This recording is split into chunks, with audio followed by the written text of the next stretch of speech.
कैसे हैं आप लोग। Good morning. ये वीडियो आप लोग शायद रिकॉर्डेड देख रहे होंगे। मैं लाइव नहीं आ पाया क्योंकि नेटवर्क इशू था कुछ और मैं बिजी भी था थोड़ा। कोई बात नहीं, ये रिकॉर्डेड में आपको मिल जाएगा। और ये पार्ट 1 पार्ट 2 पार्ट 3 करके आपको मतलब ये वीडियो का लेक्चर मिल जाएगा। ये मैं आपको बताने जा रहा हूँ आपको sexual reproduction in flowering plant. ये है आपको बायोलॉजी आपके क्लास 12th का बायोलॉजी का सेकेंड टॉपिक है। आपको पता होगा कि एनसीईआरटी अपडेट हुआ है और पहला टॉपिक जो है वो हट गया है, यानी कि पहला चैप्टर जो है हट गया है। तो आइए हम लोग दूसरे चैप्टर से स्टार्ट कर लेते हैं। उसका नाम है क्या? Sexual reproduction in flowering plant. आप लोग को थंबनेल देख के लग गया होगा कि क्या डिस्कस करने वाले हैं हम आपको। इसमें कंप्लीट चैप्टर डिस्कस करेंगे, पार्ट 1 पार्ट 2 और पार्ट 3। तो जो लोग मुझे नहीं जानते हैं उसको मैं इंट्रोडक्शन दे दूं कि अपना, कि मेरा नाम हुआ आपको Shubham Kumar. Currently I am preparing for national eligibility cum entrance test of India and hope to crack it in 24। So चलिए फटाफट से स्टार्ट कर लेते हैं। स्टाइलिश। आज मैं आपको बताने जा रहा हूँ sexual reproduction in flowering plant. मैंने स्लाइड बना लिया ताकि आपका ज़्यादा टाइम वेस्ट ना हो और आप जल्दी जल्दी से फटाफट से मेरे साथ ही इस लेक्चर को आराम से नोट करते हुए मस्ती में पूरा चैप्टर को कंप्लीट कर लेंगे। पार्ट 1 पार्ट 2 पार्ट 3, पार्ट 2 तक में हो जाए, नहीं तो पार्ट 3 में अगर कुछ रह गया तो पार्ट 3 भी उसका ले लेंगे हम। चलिए स्टार्ट करते हैं। इस चैप्टर में सबसे बेसिक बात हमको समझना है, दो ही बात। एक है गैमेटोफाइट और एक है स्पोरोफाइट। क्या है? गैमेटोफाइट और एक स्पोरोफाइट। गैमेटोफाइट में क्या होता है? गैमेट बनता है। और स्पोरोफाइट में क्या होता है? स्पोर बनता है। हम आपको वही बता रहे। देखिए गैमेटोफाइट हैप्लॉइड होता है। हैप्लॉइड और डिप्लॉइड समझते हैं? ये देखिए कोई दिक्कत नहीं, आपको पूरा बेसिक से इसमें बताया जाएगा। ये क्रोमोजोम हुआ, मान लेते हैं इसको क्रोमोजोम। अगर ये सिंगल सेट में है, अगर ये सिंगल सेट में है तो इसको हम हैप्लॉइड बोलते हैं। और अगर ऐसे डबल सेट में है तो इसको क्या बोल देंगे हम लोग? डिप्लॉयड बोल देंगे। हैप्लॉइड और डिप्लॉयड का कंसेप्ट क्लियर हो गया। नहीं क्लियर हुआ है तो ह्यूमन रिप्रोडक्शन में इसके अगले टॉपिक जो है उसमें आराम से क्लियर हो जाएगा आपको, डोंट वरी। हैप्लॉइड समझ गए? हैप्लॉइड हो गया और डिप्लॉयड हो गया। इसको चलिए गायब कर देते हैं यहाँ से। हाँ, तो ये है गैमेटोफाइट और ये है स्पोरोफाइट। तो गैमेटोफाइट में क्या होता है? गैमेटोफाइट में हम आपको बताते हैं कि माइटोसिस होके क्या बनता है? गैमेट बनता है। गैमेटोफाइट में ध्यान से सुनिएगा, गैमेटोफाइट में माइटोसिस होके गैमेट बनेगा और स्पोरोफाइट में मियोसिस होके स्पोर बनेगा। क्या बोला मैंने? गैमेटोफाइट में माइटोसिस होके गैमेट बनेगा और स्पोरोफाइट में मियोसिस होके स्पोर बनेगा। आसान नहीं है? आसान है, पूरा आसान है। देखिए ना, गैमेटोफाइट में माइटोसिस होगा, गैमेट बना जो कि हैप्लॉइड होता है। ये हो गया आपको हैप्लॉइड से हैप्लॉइड। देखिए माइटोसिस, एक और चीज आपको बता देते हैं हम। पोलाइडी समझते हैं? पोलाइडी मतलब नहीं समझते? एन से टू एन होना। एन से मतलब हैप्लॉइड से डिप्लॉइड होना या डिप्लॉइड से हैप्लॉइड होना। इसी को पोलाइडी चेंज करते हैं। इसका मतलब क्या हुआ? पोलाइडी किस किस चीज से चेंज होता है? एक होता है माइटोसिस से, एक और फर्टिलाइजेशन से। देखिए माइटोसिस और फर्टिलाइजेशन। राइटिंग बहुत गंदा, अच्छा से लिख देते हैं ना।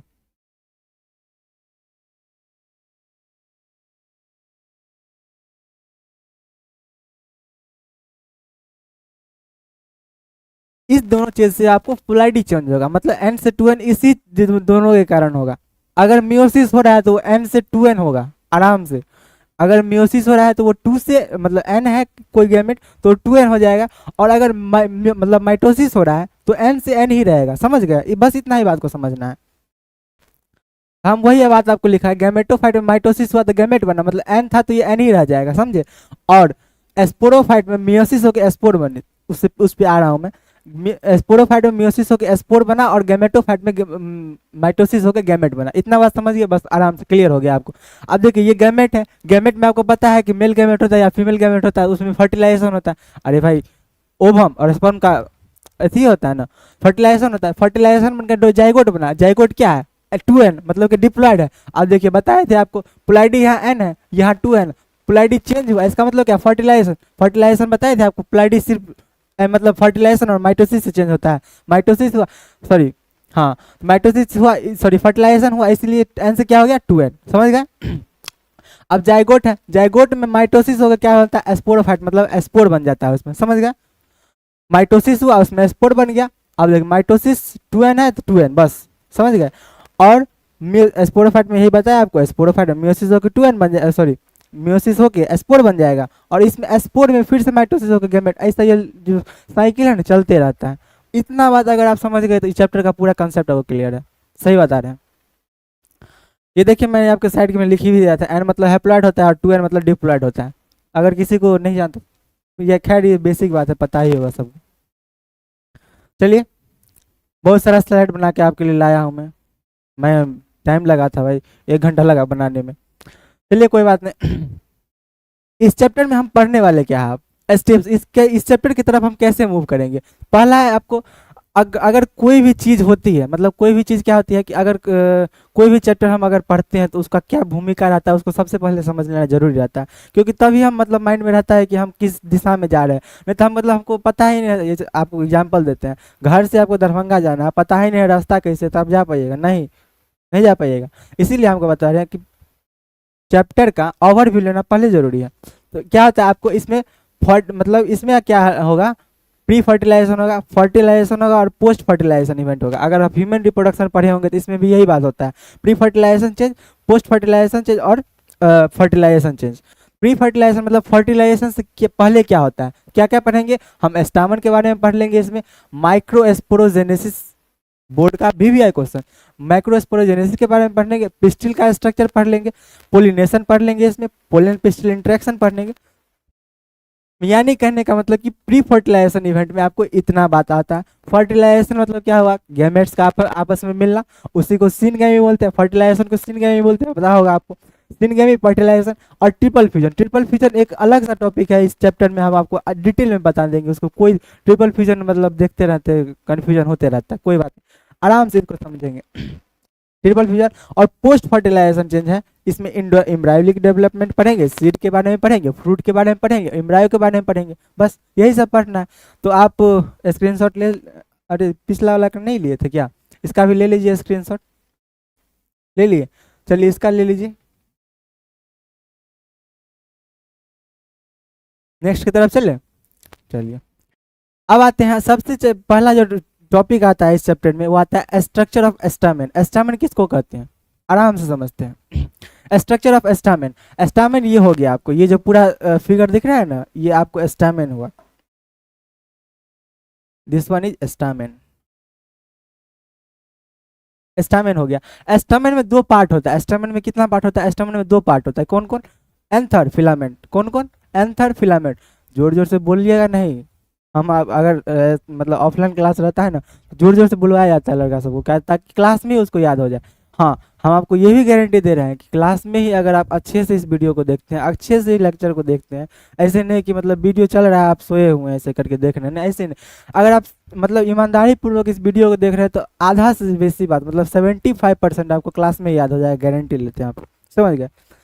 स्ट्रक्चर ऑफ स्टामेन में बोलते हैं, स्टामेन का एक पार्ट आता है एंथर और दूसरा पार्ट आता है आपको फिलामेंट।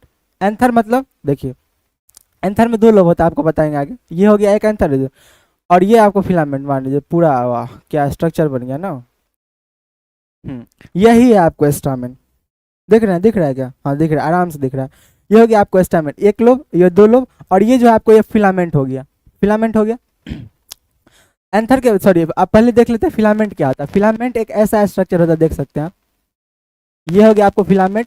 इसके ऊपर वाला जो पार्ट होता है उसको बोलते हैं डिस्टल एंड, क्या बोलते हैं, ऊपर वाले पार्ट को हम क्या बोलते हैं, डिस्टल एंड, और नीचे वाले पार्ट को क्या बोलते हैं, प्रोक्सिमल एंड। क्या बोलते हैं, एक बार फिर से बोलिए, ऊपर वाले पार्ट को, जैसे ऊपर वाला पार्ट हुआ, ऊपर वाले पार्ट को हम क्या बोलेंगे, प्रोक्सिमल एंड, और सॉरी डिस्टल एंड, और नीचे वाले पार्ट को नीचे, ऊपर वाले पार्ट को हम बोलेंगे डिस्टल एंड और नीचे वाले को प्रोक्सिमल एंड। अगर याद नहीं रहता है तो ABCD से चलिए, देखिए ABCD में सबसे पहले क्या आता है, डी मतलब डिस्टल, मतलब पहले आएगा ऊपर वाला पार्ट डिस्टल हो गया, और पी लास्ट में आता है मतलब प्रोक्सिमल एंड नीचे हो गया, याद रह जाएगा ना, आराम से रह जाएगा। इसमें 2 एंड हो गया, डिस्टल एंड और प्रोक्सिमल एंड। डिस्टल एंड जो होता है वो क्या होता है, आपको एंथर से अटैच होता है, क्या होता है, डिस्टल एंड आपको एंथर से अटैच होता है, देखिए अटैच टू एंथर, ये एंथर हुआ, ये देखिए ये एंड हुआ, सॉरी ये एंड हुआ डिस्टल एंड, इस क्या किस चीज से अटैच है, एंथर से अटैच नहीं लग रहा है, लग रहा है क्या, है ही पूरा एंथर से अटैच है। और जो प्रोक्सिमल एंड होता है वो अटैच ऑन पेटल और थैलामस, यहाँ पे लिख दीजिए थैलामस, पेटल या थैलामस से अटैच रहता है, क्या चीज रहता है, फिर से समझते हैं। एंथर सॉरी स्टामेन होता है जिसमें दो पार्ट होता है, एंथर और फिलामेंट। एंथर जो है उसके बारे में पढ़ते हैं अभी। फिलामेंट के बारे में मैंने आपको बताया कि फिलामेंट में दो पार्ट होता है, प्रोक्सिमल एंड और डिस्टल एंड। डिस्टल एंड ऊपर वाला और प्रोक्सिमल एंड नीचे वाला। डिस्टल एंड से क्या होता है, डिस्टल एंड से क्या होता है, एंथर अटैच होता है। और प्रोक्सिमल एंड से क्या होता है, आपको attach on petal. Petal, sepal petal, ये सब आराम से पढ़ेंगे जब फ्लावर का आपको स्ट्रक्चर बताएंगे ना, उसको उसमें आपको बताएंगे। Anther anther sorry attach to petal, मतलब प्रोक्सिमल एंड कहाँ पे अटैच होता है, इस पे। अब देखिए एंथर में क्या है, एंथर में दो लोब होता है, आपको पहले ही बताया था, ये एक लोब, ये दो लोब, और ये फिलामेंट ऐसे है। दो लोब हो गया। इसमें क्या होता है कि ईच लोब है टू थीका, हर एक लोब में दो थीका रहता है। मतलब अगर ये लोब है ना, इसको अगर काट के देखेगा तो यहाँ पे एक थीका होगा और यहाँ पे एक थीका होगा, मतलब कि एक थीका यहाँ पे, एक थीका यहाँ पे, दो थीका। वैसे इसी प्रकार इसमें भी एक थीका यहाँ पे होगा, एक थीका यहाँ पे होगा। मतलब क्या, समझ गए, दो थीका मतलब क्या, एक थीका यहाँ पे, एक थीका यहाँ पे, एक थीका यहाँ पे, एक थीका यहाँ पे। अब इसी को क्या किया मैंने, यहाँ से काट करके ऐसे आपको दिखाया। नहीं समझे, नहीं समझे, बताते हैं। ये है इसको ऐसे फिलामेंट अगर मान ले, और ये दोनों का एंथर अगर हम बीच से ऐसे काटेंगे, तो अगर हम ऐसे देखें तो कैसा दिखेगा आपको, ऐसा स्ट्रक्चर नहीं दिखेगा। और इस बीच में इस सब को कनेक्टिव्स बोल देते हैं। कनेक्टिव्स क्या होता है पता है, कनेक्टिव्स इसको फिलामेंट का जो थी पोर्शन वो दिखते रहता है ना, उसी को कनेक्टिव्स बोलते हैं। आगे उसके बारे में चर्चा करेंगे हम। समझ गए, फिलामेंट और एंथर आराम से क्लियर है। अगर कोई भी दिक्कत है वीडियो को पॉज कीजिए, आराम से देख लीजिए, कोई झड़बड़ी नहीं है। चलिए स्क्रीनशॉट ले लीजिए, नेक्स्ट की तरफ चलते हैं हम। ले लिया, ठीक। फिफ्थ, अब इसमें आता है एंथर में दो होता है। एंथर में क्या होता है, दो चीज होता है, यंग एंथर होता है और एक मैच्योर एंथर होता है। एनसीईआरटी का डायग्राम मैंने लिया। और ये आपको हो गया मैच्योर एंथर, और ये यानी अजब मतलब अजीब फिगर लग रहा है ना, इसको हम थोड़ा आसान भाषा में समझा देते हैं। ये देखिए स्ट्रक्चर में मतलब यंग एंथर या मैच्योर एंथर में, यंग एंथर में आपको सबसे पहले बता दूं कि 4 लेयर होता है। कितना लेयर होता है, 4 लेयर होता है। यंग एंथर में कितना लेयर होता है, 4 लेयर, बस मतलब काम खत्म। पहला लेयर आपको हो गया एपिडर्मिस, दूसरा हो गया आपको एंडोथेसियम, तीसरा हो गया आपको मिडिल लेयर, और चौथा हो गया आपको टेप्टम। कितना लेयर है, endothecium sorry epidermis, endothecium, middle layer, टेप्टम। एक बार मन में बोलिएगा, मन में बोलिएगा इन द सेंस कि अगर आप ईमानदारी से पढ़ रहे हैं तो भाई बोलिएगा ही। क्या सबसे पहले ऊपर से कौन सा, epidermis, epidermis, endothecium, middle layer और टेप्टम। समझ गए। अब चलिए आराम से इसको देखते हैं। एपिडर्मिस क्या होता है, एपिडर्मिस सबसे आउटर लेयर होता है। मतलब क्या, स्किन है, ये स्किन है ना, इसका जो ऊपर आउटर लेयर हो ना, ये हुआ एपिडर्मिस, ये हुआ एपिडर्मिस। समझे। तो आउटर मोस्ट लेयर को हम क्या बोलते हैं, तो एपिडर्मिस बोलते हैं। अब ये जो होता है क्या होता है, पेरेन्काइमा का बना होता है। पेरेन्काइमा, कोलेन्काइमा, स्क्लेरेन्काइमा, इस सब के बारे में आपके अगर आपने 11th में अगर अच्छे से पढ़ा होगा तो याद होगा। क्या बोल दिया मैंने ना, क्या बोल रहे हैं, पढ़ाइए ना चुपचाप। चलिए आउटर मोस्ट लेयर होता है एपिडर्मिस और made up of parenchyma. Parenchyma का बना होता है, पेरेन्काइमा देखिए बता देते हैं आपको। मैच्योर एंथर सॉरी एक होता है यंग स्टेम, इतना डिटेल में नहीं चाहिए यार, फिर कंफ्यूज कर जाइएगा आप। मेड ऑफ पेरेन्काइमा इतना जान लीजिए कि आउटर मोस्ट लेयर जो होता है वो सॉरी एपिडर्मिस जो होता है वो आउटर मोस्ट लेयर होता है, और उसका जो होता है किसी से बना होता है, पेरेन्काइमा का बना होता है। उसके बाद आता है उसके नीचे वाला लेयर, इसके नीचे वाले लेयर का नाम क्या, एंडोथेसियम। क्या नाम है, एंडोथेसियम। एंडोथेसियम में क्या होता है, इनर टू एपिडर्मिस। मतलब क्या, एपिडर्मिस है, उसके नीचे में जो लेयर रहेगा उसको क्या बोलेंगे, एंडोथेसियम। आसान आसान भाषा में लिख दिए आपके लिए।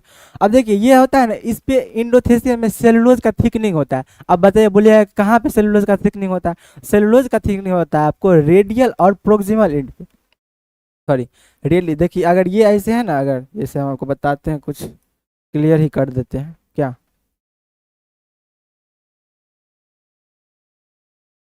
इसका रेडियल एंड और प्रोक्सिमल एंड आपको बताते हैं कौन सा होता है।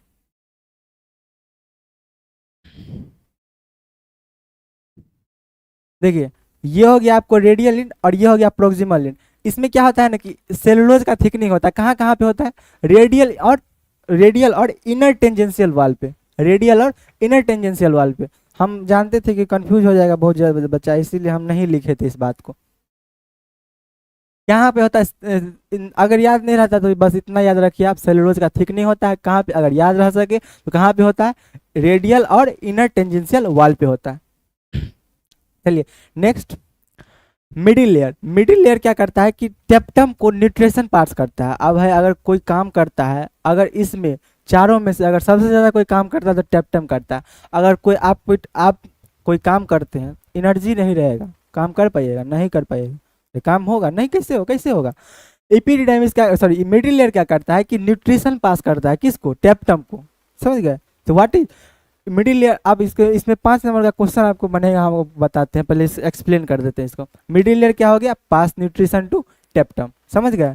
न्यूट्रिशन को, टेप्टम को न्यूट्रिशन पास करता है। अब टेप्टम क्या है, ये कौन सा बला है ये क्या बला है टेप्टम क्या है कि ये एक नहीं होता है, जैसे आप काम कर रहे हैं तो आप, सॉरी आप 4 लोग का ग्रुप है, उसमें से कोई होगा ना जो आपके लिए पूरा मटेरियल ये वो सब कुछ इकट्ठा करके आपको से आप होंगे जो सिर्फ काम कर रहे होंगे, लेकिन वो सब कुछ प्रोवाइड कर रहा होगा, तो वही काम कर रहा है ये क्या होता है, इसका रोल से क्वेश्चन आता है, बिहार बोर्ड में हो या अगर आप लोग नीट या जेई जैसे कम्पिटिटिव एग्जाम, नीट में ही पूछेगा, बायोलॉजी है तो नीट में ही पूछेगा, नीट जैसे उसमें क्वेश्चन आता है इसका रोल पे। और ऐसा नहीं है कि बायोलॉजी मतलब बोर्ड में भी क्वेश्चन आ सकता है इस पे, तो इसको ज़्यादा प्रायोरिटी देके लिखिएगा टेप्टम के रोल को।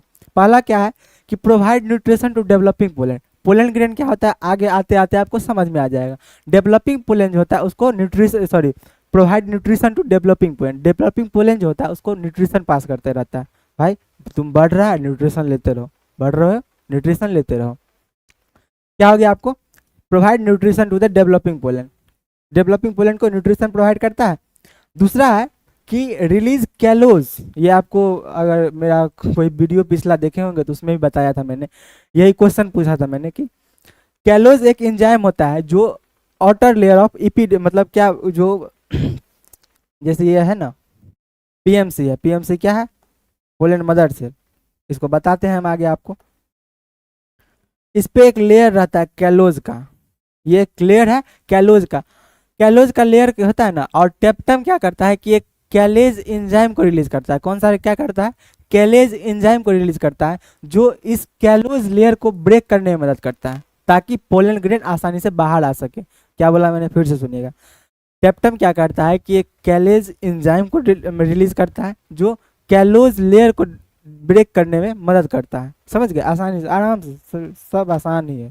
झूठे का आप लोग परेशान होते रहते हैं ना, बायोलॉजी रटते रहते हैं बैठ के, ऐसे ऐसे ऐसे 3 इडियट जैसे। साइलेंसर नहीं बनना है, रणछोड़ दास बनिए। हाँ, रिलीज कैलोज हो गया। अब देखिए तीसरा है आपको कि produce sticky material call pollen kit for pollination. Pollen kit समझते हैं, ताकि इंसेक्ट जिसके कारण अट्रैक्ट होता है, पोलन किट। अरे भाई कोई आपको रिवॉर्ड देगा तभी ना आप कहीं पे जाइएगा। अगर आप मतलब समझ रहे हैं कि वहाँ पे कुछ फायदा है ही नहीं तो आप क्यों जाइएगा वहाँ पे। आगे आने वाले जब मतलब लेक्चर्स में हम इसको देखेंगे। Produce sticky material, sorry sticky material जो है प्रोड्यूस करता है, क्या करता है, स्टिकी मटेरियल प्रोड्यूस करता है फॉर पोलिनेशन। यहाँ पे लिख देता हूँ मैं, for pollination, for for pollination.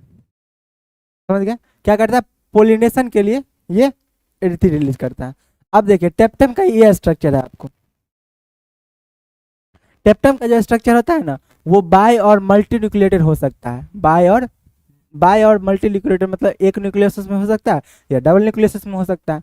वही आपको दिख रहा है, एक ये न्यूक्लियस है, और किसी किसी में मतलब ऐसा नहीं है कि किसी किसी में 3 भी हो सकता है, ऐसा बाय और मल्टी न्यूक्लिएटेड, इसलिए मैंने लिखा है यहाँ पे समझ गए। फिर से एक समराइज करते हैं, अभी तक क्या क्या पढ़ लिया, क्या क्या पढ़ लिया अभी। स्ट्रक्चर ऑफ स्टामेन पढ़े, स्टामेन में क्या पढ़े, एंथर पढ़े, फिलामेंट पढ़े, और अभी तक यंग एंथर का हमने ये पार्ट देखा, एपिडिडर्मिस, इंडोथेसिया, मिडिल लेयर और टेप्टम। यहाँ तक पूरा क्रिस्टल क्लियर होगा, क्रिस्टल क्लियर होगा, ये हमको पता है। स्क्रीनशॉट लेना चाहते ले सकते हैं। अब क्लियर है, ले लीजिए। ठीक, आगे बढ़े। 6 BBI क्वेश्चन ऑफ बोर्ड ना,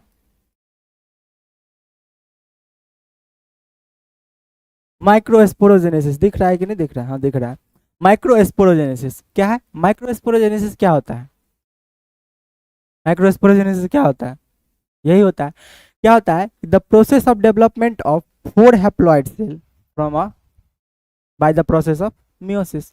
हम आपको याद कीजिए, स्टार्टिंग में हमने आपको यही बताया था कि स्पोरोफाइट में मियोसिस होकर स्पोर बनता है, तो वही आपको बता रहे हैं आपको, process of development of 4 haploid microspore bye meiosis.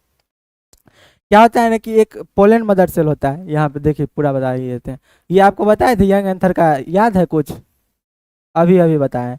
Young anther का स्ट्रक्चर है, इसमें ये जो था माइक्रोस्पोर इसी का एक स्ट्रक्चर मैंने यहाँ उठा कर लिया। इसी को क्या बोलते हैं, माइक्रोस्पोर मदर सेल बोलते हैं, पीएमसी या pollen mother cell. Microspore mother cell या पोलेन मदर सेल दोनों एक ही बात है।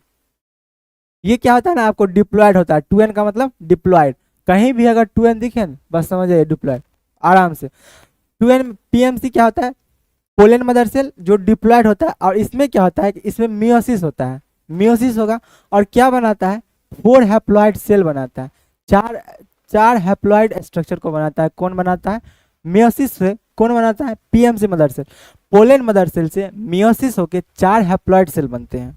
कितने सेल बोलते हैं, 4 हैप्लॉइड सेल। और ये हैप्लॉइड सेल होगा तो ये मतलब मियोसिस से बना है तो हैप्लॉइड होगा, क्योंकि मैंने बताया था आपको पोलाइडी सिर्फ 2 ही चीज से चेंज करती है, कौन सा, फर्टिलाइजेशन और मियोसिस, बस। 4 हैप्लॉइड सेल बन गया। अब देखिए यहाँ पे 2n था, n हो गया मतलब मियोसिस हुआ होगा, बस।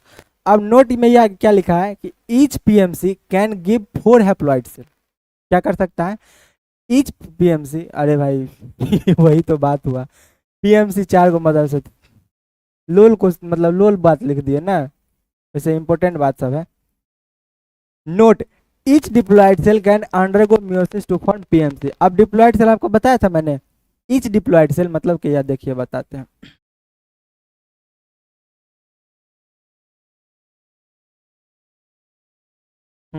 ये जो दिख रहा है ना आपको माइक्रोस्पोरेंजिया है, इसी को डिप्लॉयड सेल जो होता है, यही डिप्लॉयड सेल आगे जाके वही लिखा है मैंने कि ईच डिप्लॉयड सेल हर एक diploid cell can undergo meiosis.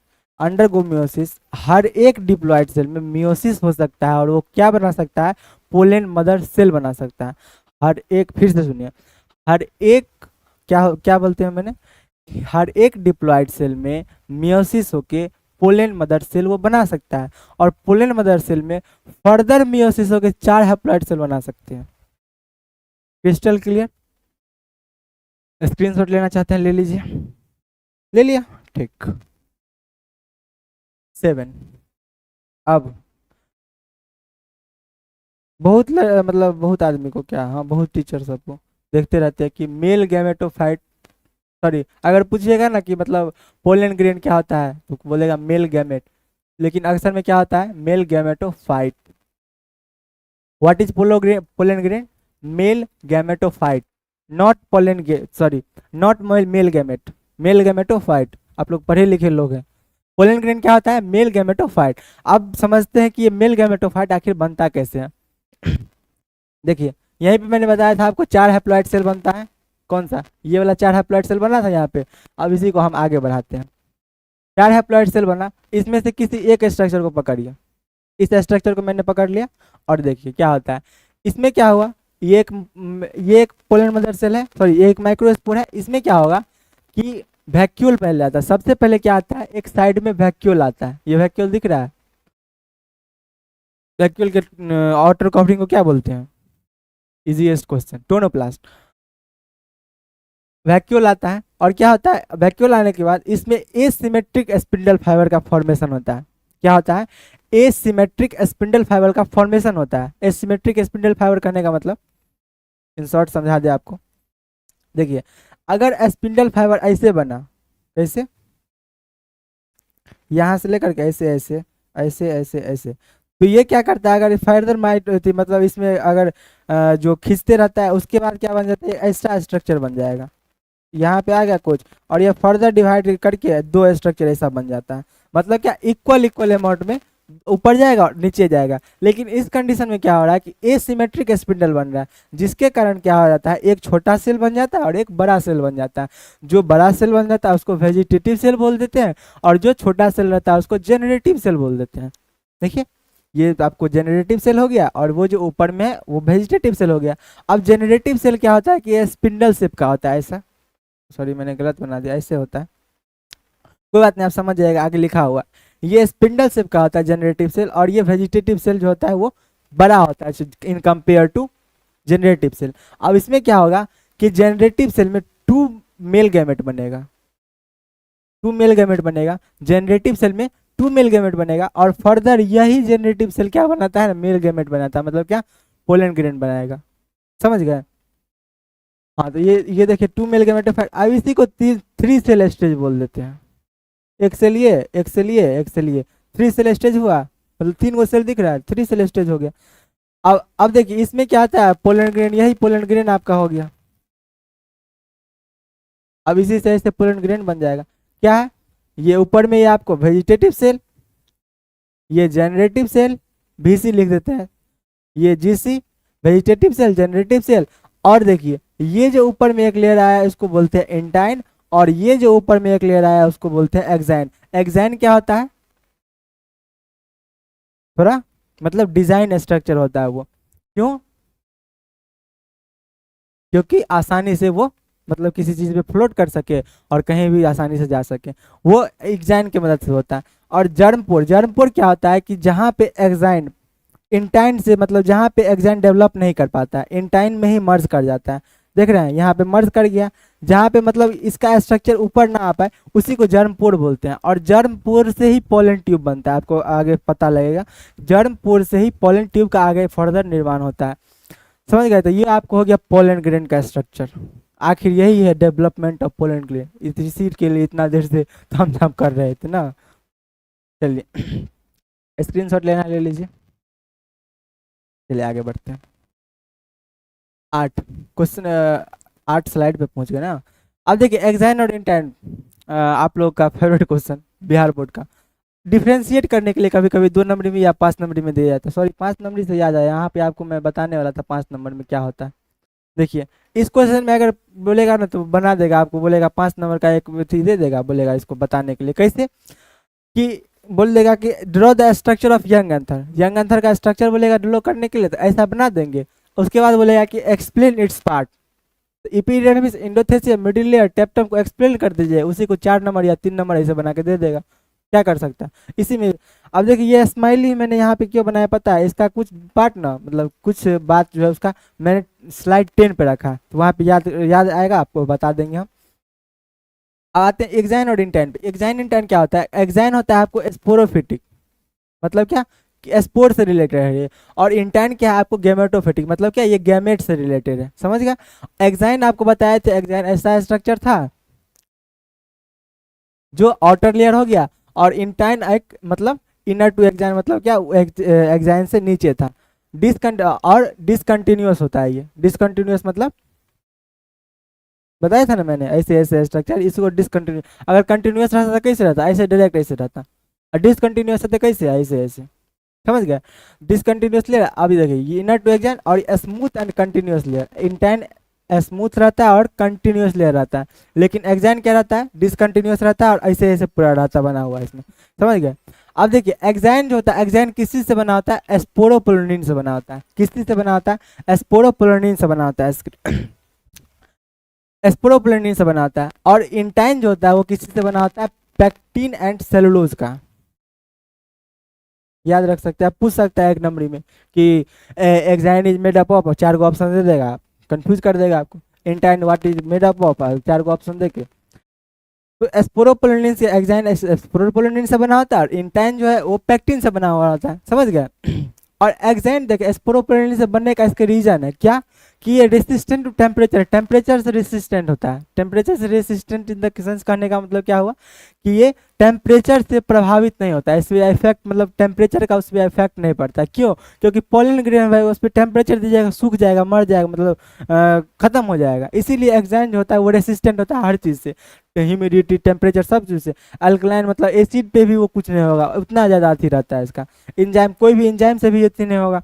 इसीलिए स्पोरोपोलोनिन से जो एक्साइन बना रहता है वो आउटर लेयर रहता है, और प्रोटेक्टिव लेयर एक टाइप से कर सकते हैं उसको, नहीं कर सकते हैं भाई, कुछ का फर्क ही नहीं पड़ रहा था, प्रोटेक्टिव लेयर नहीं हुआ एक टाइप से। हाँ वही बता रहे स्मूथ। अब देखिए ये पेक्टिन और सेलुलोज का बना हुआ होता है। अब आपको बताए थे कि जर्म पोर से इंटाइन से ही जर्म पोर जहाँ पे नहीं रहता है ना, एक्साइन जहाँ पे नहीं रहता है वहाँ पे इंटाइन हुआ, और इंटाइन से ही जर्म पोर बाहर आता है। वही बता दिया आपको कि जर्म पोर से ही पोलन ट्यूब बनेगा। जहाँ पे पोलन ट्यूब होगा, पोलन ट्यूब निकल रहा होगा, वहाँ पे अगर नहीं भी दिख रहा है तो आप क्या समझ जाएंगे कि वहाँ जर्म पोर है। क्यों? क्योंकि जर्म पोर से ही पोलन ट्यूब निकलता है। समझ गए? स्क्रीनशॉट लेना चाहते ले सकते हैं। ले लिया? ठीक। हाँ 9। अब वेजिटेटिव सेल और जनरेटिव सेल में भाई क्या अंतर है, ये भी आपको मतलब बोल देगा कि इसको में डिफ्रेंशिएट कीजिए। तो कैसे डिफ्रेंशिएट करेंगे, देखिए वेजिटेटिव सेल क्या हो गया और जनरेटिव सेल क्या हो गया। वेजिटेटिव सेल आपको बता दें, वेजिटेटिव सेल कौन था जो बड़ा था, और जनरेटिव सेल कौन था। अरे भाई इतना जल्दी जब भूलिएगा तो कैसे होगा। ये हो गया, ये था यहाँ पे वेजिटेटिव सेल, और ये पूरा था जनरेटिव सेल। हो गया ना, तो वही आपको बता रहे हैं वेजिटेटिव, ये हो गया जनरेटिव सेल, और ये लिखिए देते हैं क्या आसान रहेगा। ये हो गया आपको VC, ये हो गया GC। Vegetative cell large size है, जनरेटिव सेल स्मॉल साइज। आप इसी को बना के लिख दीजिएगा, अपना लैंग्वेज कहीं बनाने आता है ना। जनरेटिव सॉरी वेजिटेटिव सेल के बारे में, vegetative cell is such a type of cell in which the area surface area is very large. वही लार्ज साइज का होता है। इसको अपना तिल, अब तिल का तार बनाइए, क्योंकि बोर्ड में आपको तिल के तार बनाने पे ही नंबर मिलेगा। अगर 2 नंबर का क्वेश्चन है और अगर आप उसमें 3 लाइन या 4 लाइन कम से कम नहीं लिखते हैं तो एग्जामिनर के माइंड में ये नहीं जाएगा कि मतलब आप मतलब एग्जामिनर आपको जानता है, एग्जामिनर आपको जानता है कि आप तेज स्टूडेंट है कि मतलब ब्रिलियंट स्टूडेंट है कि महाभूसकोल है कि भूसकोल है, कुछ नहीं जानता है वो। आपको ये विश्वास दिलाना होगा ना कि आप मतलब विद्वान है या कुछ है जो, क्योंकि एग्जामिनर उसी टाइप से मतलब एक टाइप से सारे बच्चे का कॉपी चेक करता है। उसके लिए कोई ये नहीं है कि मतलब ये तेज है, कुछ नहीं जानते रहता है वो। अगर आपके मतलब कॉपी को सही से लिखना आना चाहिए। अगर आपको मतलब कॉपी कैसे लिखना है क्योंकि I have brought 82.5% in the board and I know that I can how you can bring. अगर आपको कॉपी कैसे लिखना है इसका मैं अलग से सेशन बना के वीडियो डाल दूंगा आपको, सही रहेगा ना उसके लिए। हाँ, क्योंकि मैं अच्छे तरीक़े से जानता हूँ कि बोर्ड में कैसे लिखेगा ना तो इतना नंबर देगा, और क्या लिखेगा तो नंबर मिलेगा। समझ गए? तो वही बता रहे हैं आपको कि तिल का तार बनाने का हमेशा कोशिश कीजिएगा बोर्ड में। बोर्ड में इसी से बायोलॉजी में ही नहीं, हिंदी, इंग्लिश, केमिस्ट्री, फिजिक्स में न्यूमेरिकल नहीं पूछता है बोर्ड में, पता है ना आपको। हाँ, तो उसी का बस नंबर के लिख दीजिएगा। लार्ज सेल और small size, vegetative cell large size हो गया और जनरेटिव सेल हो गया स्मॉल साइज का। अब वेजिटेटिव सेल में क्या होता है कि फूड रिजर्व रहता है। क्या होता है? फूड रिजर्व रहता है। क्यों? बड़ा है तो फूड रिजर्व भी रहेगा। उतना बड़ा भाई उतना आपका कला बना हो, उतना बड़ा तुम फूड रिजर्व करने के लिए। एंड फॉर्म पोलन ट्यूब, ये देखिए पोलन ट्यूब कौन बनाता है। एग्जाम में क्वेश्चन आ सकता है which of the following form pollen tube, क्या ऑप्शन लगेगा? VC vegetative cell. Which of the following form pollen tube? VC vegetative cell. अब देखिए इसमें क्या होता है कि divide by mitosis to give 2 male gametophyte. अब बताया था मैंने क्या चीज कि 2 मेल गेमेटोफाइट। मेल गेमेटोफाइट किस चीज से बनता है? वेजिटेटिव सॉरी जनरेटिव सेल से। अगर याद नहीं रहता है ना एग्जाम में कि जनरेटिव सेल से मतलब मेल गेमेटोफाइट बनता है या वेजिटेटिव सेल से, हम आपको बताते हैं एक सिंपल सा ट्रिक। जनरेटिव सेल से जनरेट का ऑप्शन आ रहा है, जनरेट का सेंस आ रहा है जनरेटिव सेल से। इसका मतलब क्या? जनरेट कौन करेगा मेल गेमेटोफाइट में? Generative cell. समझ गए? ऐसे ही टिप्स एंड ट्रिक्स के लाइक एंड शेयर कीजिए, फॉलो कीजिए, ऐसे ही बोलता है ना पोलन ट्यूब। अब देखिए divide by mitosis to give 2 male gametophyte. अब इसमें मेल गेमेटोफाइट जनरेटिव सेल बनाएगा, और वेजिटेटिव सेल में क्या होता है कि पोलन ट्यूब बनाता है। अब न्यूक्लियस इरेगुलर शेप, अब देखिए इसमें न्यूक्लियस यहाँ है, न्यूक्लियस की है, ऐसे ऐसे बनाए थे ना, यहाँ पे न्यूक्लियस इरेगुलर शेप का न्यूक्लियस उसमें होता है। क्या होता है? इरेगुलर शेप का न्यूक्लियस में किस में होगा? वेजिटेटिव सेल में होगा। और जनरेटिव सेल में देखिए जनरेटिव सेल ही मेल गेमेटोफाइट बनाता है। मैंने देखिए लिख दिया आपको लिए, कितना मानते हैं आप लोग को। जनरेटिव सेल ही मेल गेमेटोफाइट बनाएगा। समझ गए? वेजिटेटिव सेल और जनरेटिव सेल में अगर अंतर आने के लिए लिखा मतलब बोला तो लिख दीजिएगा आराम से। क्या स्क्रीनशॉट ले लिया? चलिए आगे बढ़ते हैं।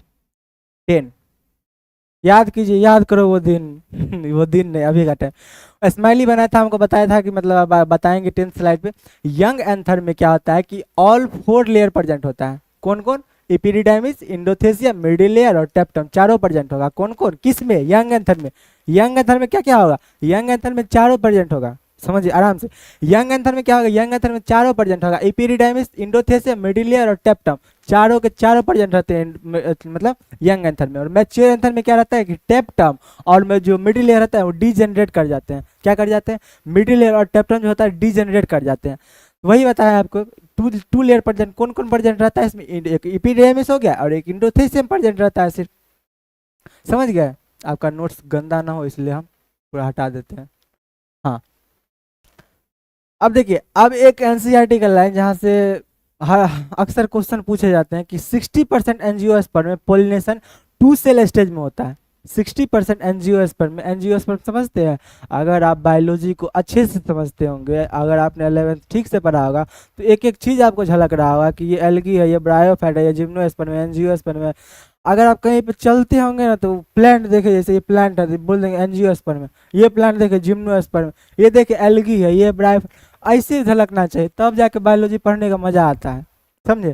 तो वही बता रहे हैं कि 60% एंजियोस्पर्म में पोलिनेशन क्या होता है कि 2 सेल स्टेज में होता है। 60% एंजियोस्पर्म में कितना होता है, अब यही बोर्ड में क्वेश्चन बना के दे देगा कि 2 सेल स्टेज पोल्यूशन कितने परसेंट एंजियोस्पर्म में होता है, कितने परसेंट में, 60%। या ऐसे पूछ सकता है कि 60% एंजियोस्पर्म में कितने सेल स्टेज में अथी होता है, तो 2 सेल स्टेज में।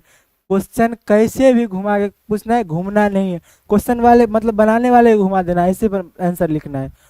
हम मतलब देखे थे एक लड़का को, मतलब सुने ही थे कहीं पे कि अब से मतलब 4 गो अथी दे दिया था, उसमें से बोला था कि मेक एनी टू, तो क्या किया ना कि चारों बना दिया और लिख दिया नीचे में चेक एनी टू। इसलिए वाला कॉन्फिडेंस चाहिए आपके अंदर, तब जाके कुछ होगा बायोलॉजी में। चलिए नेक्स्ट चलते हैं, स्क्रीनशॉट ले लीजिए इसका। 11 छोटा छोटा टॉपिक है, pollen allergy, pollen as a food, viability of pollen, और एक नेक्स्ट है आपको storage of pollen grain. Pollen allergy क्या होता है कि किसी पोलन ग्रेन से एलर्जी, हर एक आदमी को, ऐसा नहीं है कि पोलन ग्रेन से एलर्जी होता है, अलग अलग आदमी को अलग अलग चीज़ से एलर्जी हो सकता है। एलर्जी समझ मतलब नहीं समझे कि अगर वो मतलब कोई चीज़ आपको सामने में आ गया तो उससे मतलब आपको ब्लीडिंग होने लगेगा या नाक चालू हो जाएगा या कुछ भी ऐसा हो सकता है, अनकंट्रोल बिहेवियर हो सकता है उससे। एलर्जी, ये एलर्जी इज़ वेरी बैड, मतलब बहुत खतरनाक। इसीलिए किसी चीज़ से आपको एलर्जी है तो उससे दूर रहिएगा। जैसे किसी को मतलब हनी से एलर्जी होता है, किसी को किसी के स्मेल से, मतलब सरसों के तेल से एलर्जी रहता है, सरसों के तेल के स्मेल से एलर्जी रहता है, सरसों के तेल से क्या खाता है रोज। पोलन एलर्जी क्या होता है कि wind pollinated pollen, pollen allergy क्या है, विंड पोलिनेटेड पोलन। इसमें क्या होता है कि इंटर इनटू लंग्स। आप देखिए कोई भी चीज़ अगर करते हैं तो लंग्स कहाँ से जाता है, आपको एयर आप लेते हैं तो कहाँ से जाता है, एक्सटर्नल नॉस्ट्रिल से होते हुए इंटरनल नॉस्ट्रिल, इंटरनल नॉस्ट्रिल से नेजल चैम्बर, फेरिंग्स, उसके बाद लैरिंग्स, ट्रेकिया, ऐसे ही आता है लंग्स में पूरा चीज। Breathing and exchange of gases का वन शॉट मतलब समझिए एक टाइप से करवा रहे हैं। हाँ, तो क्या बोला मैंने कि पोलन एनर्जी क्या होता है कि पोलन इंटर किया आपके लंग्स में, पोलन इंटर किया आपको लंग्स में, और लंग्स में क्या करता है ना कि कॉज करता है, क्या करते कॉज कर देता है, अस्थमा और ब्रोंकियाइटिस। ब्रोंकियाइटिस मतलब क्या होता है कि सांस लेने में आपको मतलब दिक्कत होने लगेगी, चेस्ट पेन, मतलब जो सांस फूलने लगता है उस टाइप का एलर्जी हो जाता है। तो वही बोला है ब्रोंकाइटिस और अस्थमा आपको होने लगेगा, इंटर इनटू लंग्स।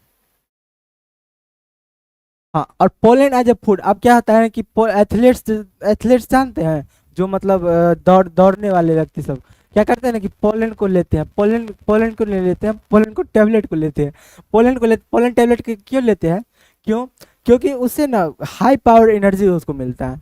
इसीलिए कोई भी मतलब कुश्ती सब होते रहता है ना, देखते रहता है, स्टार स्पोर्ट्स सब देते रहता है। जब कुश्ती होता है ना तो पहले चेक किया जाता है कि कुछ मेडिसिन या कुछ ऐसा तो नहीं लिया है। अगर वो पोलन एलर्जी का टैबलेट लेगा तो 2 मिनट में हरा देगा उसको। पोलन एलर्जी का अगर आप भी टैबलेट अगर ले लिए और किसी से अगर फाइट करने जाइए ना 2 मिनट में पटक दीजिएगा उसको, आराम से गिरा दे, मतलब ठीक हो जाएगा।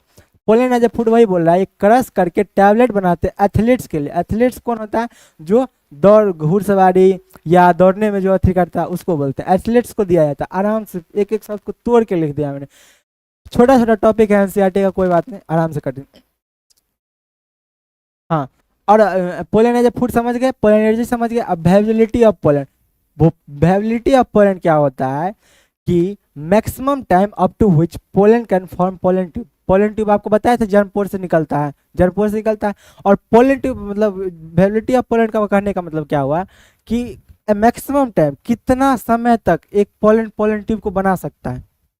क्या बोला, कितना समय तक, मतलब आगे आने वाले कितने समय तक पोलन ग्रेन पोलन ट्यूब को बना सकता है, उसी को वेबिलिटी ऑफ पोलन बोलते हैं। अब देखिए ये वेबिलिटी किस पे डिपेंड करता है, डिपेंड ऑन, क्या किस पे डिपेंड करता है, ह्यूमिडिटी पे, टेम्परेचर पे, या फूड रिजर्व पे। समझ गए, इस तीनों बात पे मतलब डिपेंड करता है viability of pollen. Okay, now next screenshot ले सकते हैं, सॉरी अब ले लीजिए, गंदा कर दिया था मैंने।